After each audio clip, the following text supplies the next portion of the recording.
no such thing as can't. If nothing else, this piece of advice will always be one that I remember from my childhood. These words of wisdom have served as a driving force through many obstacles that I've faced, such as competitively swimming and staying in school.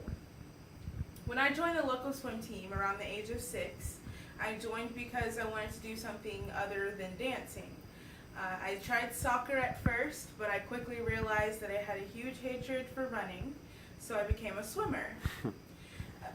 After 5 months of taking swim lessons, I was ready to compete.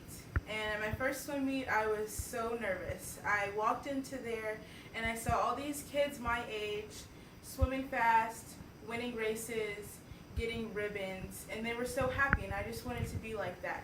But this was my first swim meet, so I was nervous. I was going to be doing 2 events. One was a relay. I wasn't too worried about it because I had my teammates there with me basically the whole time, even up until the point that I dove off the block. But in an individual race, I was on my own, and that just made my hands shake. And being nervous made me nervous. So I ran back from behind my block, and I went back to my team, back to my grandmother, back to safety.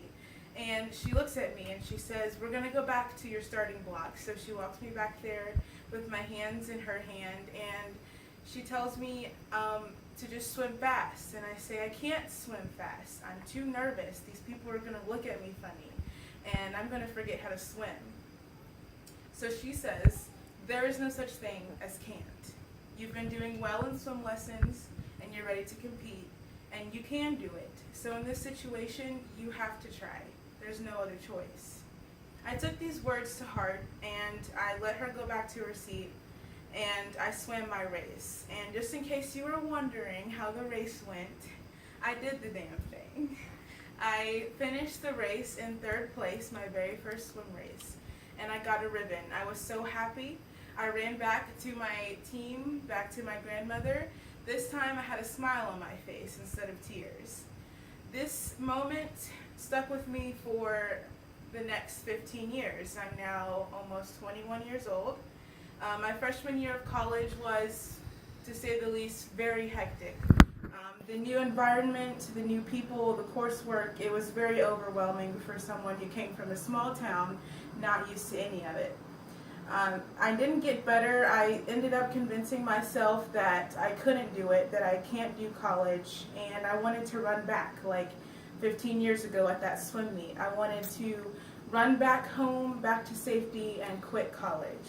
And that's what I did for a short time. And my grandmother, she looked at me, and I knew she was disappointed. And I apologized to her for my failure, and I just said, "I can't do school, I'm sorry." She looked at me like she did at that swim meet, and she took my hands in her hands, and she said, "Minty, I love you. You're smart. You're talented. There's no such thing as can't, not in this situation, because you can. I've seen you in high school. I saw you all throughout school. You're really good at being a student, and you can do this."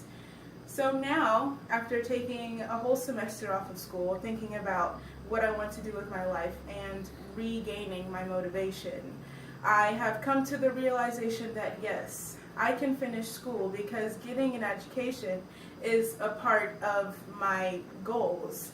I have to succeed, and I can succeed.